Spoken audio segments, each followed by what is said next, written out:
What is the strangest unsolved mystery? The 169th victim of the Oklahoma City bombing. They found an additional leg in the rubble. DNA tests showed it belonged to another victim who had already been buried but with the wrong leg. The wrong leg had already been embalmed, so they could not get DNA at the time. So who did this leg belong to?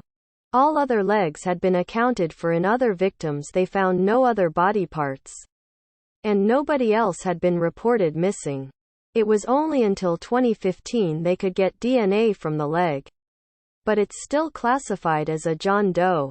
A few conspiracy theories had pop up, like maybe a second bomber that got caught in the blast, but it's still unknown.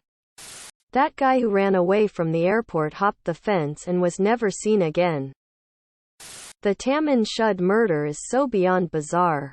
They think he was poisoned. But they don't know with what. They don't know who the guy was because he had no ID on him and all his clothes had the tags ripped off. Then there's the brown suitcase. The fact that he was seen alive. I think. A full day earlier in the same spot they found his body. Oh, and the strange number code they don't understand. They generally think it has to do with some hardcore Cold War spy shit. But who knows? The stone spheres of Costa Rica. Basically huge spheres that no one has any fucking clue who put them there are. Perhaps more importantly, how? The Phoenix Lights. I'm not a big UFO nut, but this is just fucking creepy. Thousands of people, including the governor, saw them. The governor, if memory serves, was a pilot. And when the government came out with their report, flares. After that, some type of plane. The governor, once out of office of course, called bullshit. No real explanation. The Ketty Murders.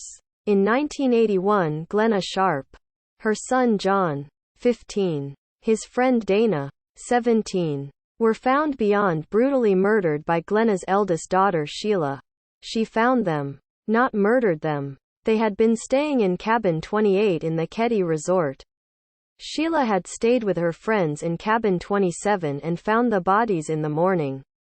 Her sister, Tina, 12, was missing and her remains were later found some 28 miles away after an anonymous tip was called in.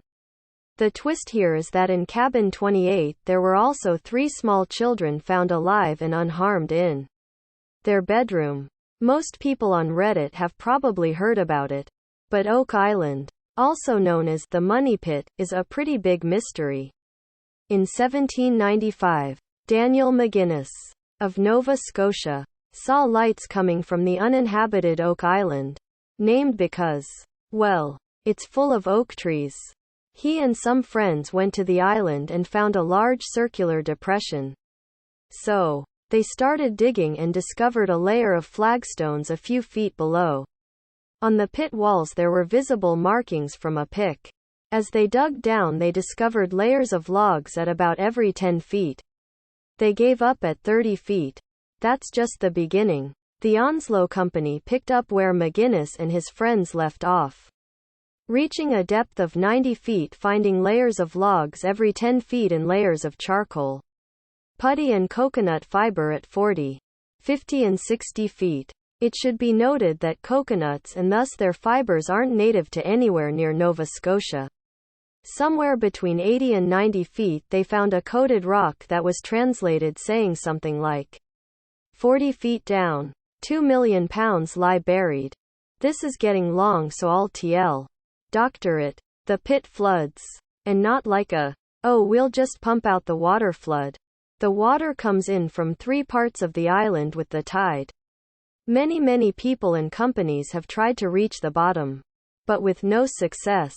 If interested, there is tons and tons of info on this. If people are interested in these, I've got like dozens more. This kinda shit has been a fascination of mine since I was around 6 years old, so let me know if you want more. Did the Serbian farmer, Dord Martinovic, get injured from a bottle up his ass in a failed masturbation attempt or from an interrogation by 2 Albanian men? During May 1985, He was treated for injuries caused by the insertion of a bottle up his anus. Initially, he claimed that he was attacked by Albanians.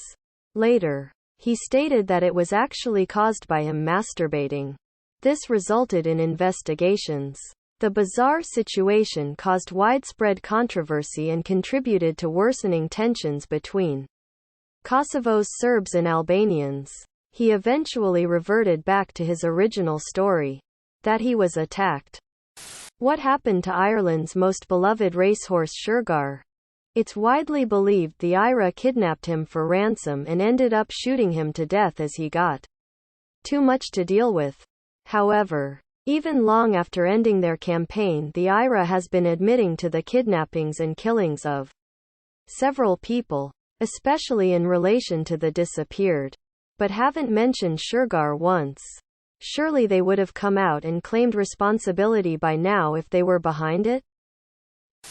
Asha Degree lived in my town. In 2000, she walked out of her home willingly at age 9 in the middle of the night on Valentine's Day during a massive storm. She was sighted multiple times walking down an extremely rural and desolate highway by herself in the pouring rain and then was never seen again. Her book bag was discovered miles away buried in a trash bag a year later. How was a 9-year-old convinced to leave her home alone in the middle of the night? In a storm? To walk down a deserted highway? How has there been no substantive leads at all since 2001? What is that one famous quote that would instantly recognize the actor? You shall not pass. I'll be back. I am your father. Say hello to my little friend. Alright, alright, alright. And in case I don't see ya, good afternoon, good evening, and good night. What's a children's movie you really enjoy watching? Toy Story 1. The Incredibles. Monsters, Inc. It was one of my son's favorite movies when he was little. He will be 20 next month. Megamind is rad. Hercules. Over the Hedge. I've watched it a few times when it has been on TV and I've enjoyed it every time. What actor gave an amazing performance in an otherwise bad movie? Sam Elliott in The Golden Compass. Under Siege ** was a mediocre movie starring Steven Seagal.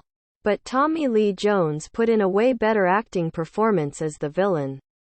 Compared to everybody else.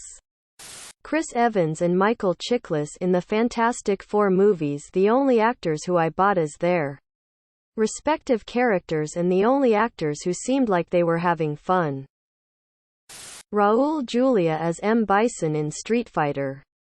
Christopher Lee as Count Dooku in Attack of the Clones.